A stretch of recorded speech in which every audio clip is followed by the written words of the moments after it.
New York সিটির চাকুরি সহ বিভিন্ন বিষয়ের সুবিধা বিষয়ক সেমিনার অনুষ্ঠিত হয়েছে। কুইন্সের পাবলিক লাইব্রেরিতে এই সেমিনারের আয়োজন করে সরকারি চাকুরিজীবীদের সংগঠন এনবিসিএস। সেমিনারে অংশ নেন বাংলাদেশি কমিউনিটির চাকুরি প্রার্থী মেধাবী তরুণরা। তারা আশা করছেন এই সেমিনার থেকে পাওয়া দিক নির্দেশনা ও তথ্য তাদের চাকুরি এবং অন্যান্য নাগরিক সুযোগ সুবিধা পাওয়ার পথকে আরও সহজ করে তুলবে। সঠিক তথ্য ও প্রয়োজনীয় নির্দেশনার অভাবে বাংলাদেশি কমিউনিটির অনেক মেধাবী তরুণ যোগ্যতা থাকা সত্ত্বেও সরকারি চাকুরি সহ বিভিন্ন নাগরিক সুযোগ সুবিধা থেকে বঞ্চিত হচ্ছেন। অথচ ন্যূনতম যোগ্যতা থাকলেই নিউ ইয়র্কের সরকারি চাকরি পাওয়া সম্ভব। এই বিষয়টি বিবেচনায় রেখে অলাভজনক সংগঠন এনবিসিএস প্রতি বছর 3টি বিশেষ সেমিনারের আয়োজন করে আসছে। How to get a very good job according to your education and experience. So এই জিনিসটাই অনেকেই জানি না আমরা। অনেকেই যারা নতুন আসছে বা অনেক দিন ধরেও আছে যারা এই জিনিসটা জানে না, এই গাইডলাইনটাই আমরা দিচ্ছি mainly. So how to get a good job into the city, state and federal. তিন ধরনের সরকারি চাকরিতে ঢোকার জন্যই কেমনি আপনি নিজেকে প্রিপেয়ার করবেন, কিভাবে জব সার্চ করবেন, কিভাবে নিজেকে ইন্টারভিউর জন্য প্রিপারেশন করবেন, কিভাবে আপনার রেজিউমে হবে, এইসব নিয়ে আমরা এখানে মানুষকে পরামর্শ দিই, স্পেশালি যারা নতুন বাংলাদেশ থেকে আসছেন ওনাদেরকে দিয়ে থাকি। তথ্য সমৃদ্ধ এমন আয়োজনে অংশ নিতে পেরে সন্তোষ প্রকাশ করেছেন চাকরি প্রার্থীরা। তারা আশা করছেন এখান থেকে অর্জিত জ্ঞান তাদের কর্মসংস্থান এবং কমিউনিটির উন্নয়নে গুরুত্বপূর্ণ ভূমিকা রাখবে। আমরা বিদেশে প্রবাসী, আমরা অনেক পরিশ্রম করতেছি। সেই পরিশ্রমটা যদি আমাদের একটু বেশি আর্নিং এর কাজ করে, সাহায্য করে, সেই সাহায্যের জন্য ওনারা এখানে বসছেন। আমরা একটু ভালো জব করি, আমাদের বাংলাদেশটাকে রিপ্রেজেন্ট করি একটা ভালো জবের মাধ্যমে আমরা বাঙালিরা যেন পরিচিত হতে পারি ইন্টারন্যাশনালি। যদি তাদের সহযোগিতায় একটা চাকরি পাই, আমার ফ্যামিলি নিয়ে যদি ভালোভাবে থাকতে পারে, আমার জীবন মানটা উন্নয়ন করার জন্য সবাই চেষ্টা করে। এই সেমিনারের আয়োজন করা হয়েছে কুইন্স সেন্ট্রাল লাইব্রেরিতে। লাইব্রেরি ইমিগ্রেন্ট সার্ভিসের কোঅর্ডিনেটর ওয়াইসি চ্যান বলেন, অভিবাসীদের সেবায় কাজ করে আসছেন তারা। This event aligns with our mission perfectly because with this information section, people can find information about how to get city job, federal jobs, state jobs, and also government housing and government benefits. এই আয়োজনে প্রবীণদের পাশাপাশি স্বতঃস্ফূর্তভাবে কাজ করছেন নতুন প্রজন্ম। স্বেচ্ছাসেবক হিসেবে অংশ নেয়া তরুণরা বলছেন, নিজেদের অভিজ্ঞতা ও জ্ঞানের পরিধি বাড়াতেই তারা এই উদ্যোগের সঙ্গী হয়েছেন। লিডারশিপ স্কিল বিল্ড করে, আপনি কথা বলতেছেন মানুষের সাথে, ওগুলা ইম্পর্টেন্ট, ওগুলা সফট স্কিলস। তো যে কোনো জবে অ্যাপ্লাই করতে গেলে আপনার সফট স্কিল আর ট্রান্সফারেবল স্কিল অনেক important. With the job seminar, like signing up for it, and then also for extracurricular activities, that's why it's like volunteering helps with it a lot. আয়োজকরা জানিয়েছেন আগামী গ্রীষ্মে আরও 2টি সেমিনারের আয়োজন করবেন তারা। ইরানের সঙ্গে শান্তি আলোচনা ব্যর্থ হওয়ার পর হরমুজ প্রণালী সম্পূর্ণ অবরোধের ঘোষণা দিয়েছেন প্রেসিডেন্ট ডোনাল্ড ট্রাম্প। এই ঘোষণার পর ইউএস সেন্ট্রাল কমান্ড বিবৃতিতে জানিয়েছে, সোমবার ইস্টার্ন সময় সকাল 10টা থেকে ইরানের সব বন্দরে অবরোধ কার্যকর হতে যাচ্ছে। পারমাণবিক প্রশ্নে সমঝোতায় পৌঁছাতে না পারায় অবিলম্বে অবরোধের পদক্ষেপ নেওয়ার নির্দেশ দিয়েছেন তিনি। একই সঙ্গে আন্তর্জাতিক জলসীমায় ইরানকে টোল দেয়া জাহাজগুলোকে প্রতিহত করার হুঁশিয়ারি দিয়েছেন প্রেসিডেন্ট। পরে ফক্স নিউজকে ট্রাম্প জানান, এই অবরোধ কার্যকরে ব্রিটেন সহ বেশ কিছু দেশ আমেরিকার পাশে থাকছে।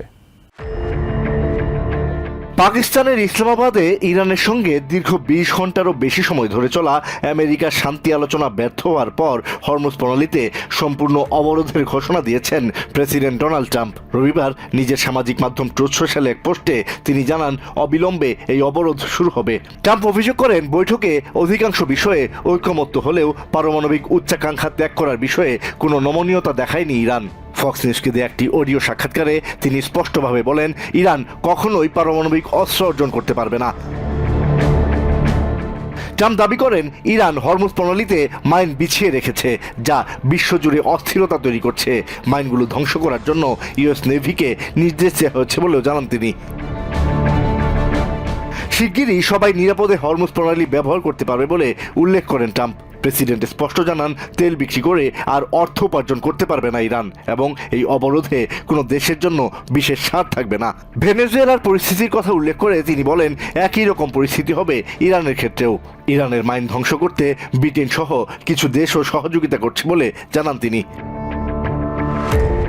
হরমুজ প্রণালীতে অবরোধ ঘোষণার পাশাপাশি আলাদা পোস্টে প্রেসিডেন্ট ট্রাম্প ইরানকে দ্রুত নৌপথটি খুলে দেওয়ার জন্য তাগিদ দিয়েছেন। প্রেসিডেন্ট ট্রাম্পের ঘোষণার পর ইউএস আর্মির সেন্ট্রাল কমান্ড এক বিবৃতিতে জানিয়েছে, আমেরিকার বাহিনী যে কোনো ধরনের উস্কানির জবাব দিতে এবং আন্তর্জাতিক এই গুরুত্বপূর্ণ নৌপথের নিরাপত্তা বজায় রাখতে সম্পূর্ণ প্রস্তুত। সেন্টকম জানায়, প্রেসিডেন্টের নির্দেশে সোমবার ইস্টার্ন সময় সকাল 10টা থেকে ইরানের সব বন্দরে অবরোধ কার্যকর হতে যাচ্ছে।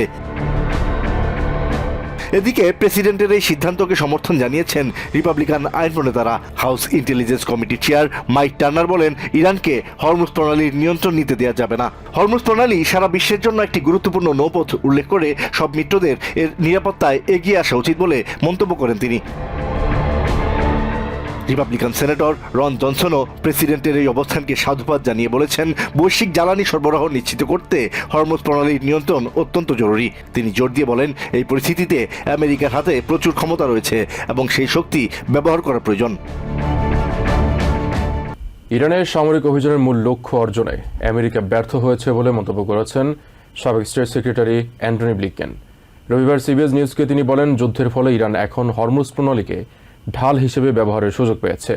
ইরানের কাছে এখনও সমৃদ্ধ ইউরেনিয়াম রয়ে গেছে বলে দাবি করেন তিনি। পাকিস্তানের ইসলামাবাদে আমেরিকা ও ইরানের মধ্যকার বৈঠক অমীমাংসিতভাবে শেষ হওয়ার পর হরমুজ প্রণালী অবরুদ্ধ করার হুমকি দিয়েছেন প্রেসিডেন্ট ট্রাম্প। তবে বর্তমান পরিস্থিতিকে আমেরিকার কৌশলগত ব্যর্থতা বলে মনে করছেন সাবেক স্টেট সেক্রেটারি অ্যান্টনি ব্লিংকেন। রবিবার সিএনএনে দেয়া এক সাক্ষাৎকারে এমন কথা বলেন তিনি। ব্লিংকেন বলেন, ট্রাম্প প্রশাসনের সামনে এখন দুটি পথ খোলা। একটি হলো ইরানি বিমান হামলা বাড়ানো ও স্থলবাহিনী পাঠানো, যা অত্যন্ত ঝুঁকিপূর্ণ ও ব্যয়বহুল, অথবা আবার আলোচনায় যাওয়া। তবে আলোচনায় ফিরতে হলে ইরানকে হরমুজ প্রণালীতে টোল নেয়ার অনুমতি অথবা নিষেধাজ্ঞা শিথিল করতে হতে পারে। এটি সামগ্রিকভাবে কৌশলগত ব্যর্থতা ছাড়া আর কিছুই নয় বলে উল্লেখ করেন তিনি। এমন পরিস্থিতিতেও ইরানের সাথে ইউরেনিয়াম সমৃদ্ধকরণ বন্ধে নতুন চুক্তি সম্ভব বলে মনে করেন সাবেক স্টেট সেক্রেটারি। তিনি বলেন, আগের চুক্তির ফলে ইরানের ইউরেনিয়াম মজুদ 97% কমিয়ে আনা হয়েছিল। আমেরিকার নিরাপত্তা ঝুঁকি কমানো সম্ভব হয়েছিল বলেও দাবি করেন তিনি। ডেমোক্রেটিক সেনেটর মার্ক ওয়ার্নার আবার উল্লেখ করেছেন, গত 2 বছরের গোয়েন্দা প্রতিবেদনে ইরান আমেরিকার জন্য সরাসরি কোনো হুমকি ছিল না। ইসরায়েল ইরানে হামলা চালাবে তা নিশ্চিত হওয়ার পরেই মূলত আমেরিকা আগেভাগে হামলা শুরু করে। আলোচনা ভেস্তে যাওয়ায় ইরানে এখন স্থলবাহিনী পাঠালে দেশের কোনো পরিবার তাদের সন্তানদের যুদ্ধে পাঠাতে আগ্রহী হবে কিনা তা নিয়ে সংশয় প্রকাশ করেন তিনি। এর আগে সামাজিক মাধ্যমে এক ভিডিওতে মার্ক ওয়ার্নার বলেন, প্রেসিডেন্ট ট্রাম্প যদি হরমুজ প্রণালী অবরুদ্ধ করে রাখেন তবে তেলের দাম কোনোভাবেই কমবে না, উল্টো পারস্য সাগরে আমেরিকার সামরিক বাহিনীকে বছরের পর বছর রেখে দিতে হবে। জাতিসংঘে আমেরিকার সাবেক রাষ্ট্রদূত নিকি হেলি মনে করেন, ইরানের সাথে আলোচনা থেকে সরে দাঁড়িয়ে ভাইস প্রেসিডেন্ট জেডি ভ্যান্স সঠিক সিদ্ধান্তই নিয়েছেন। ইরানকে চাপে ফেলতে হলে অর্থনৈতিকভাবে আঘাত করা জরুরি উল্লেখ করেন তিনি। হেলি আরও বলেন, চায়না যদি ইরানকে সহযোগিতা অব্যাহত রাখে তাহলে প্রেসিডেন্ট ট্রাম্পের উচিত শি জিনপিং এর সাথে নির্ধারিত বৈঠক বাতিল করা।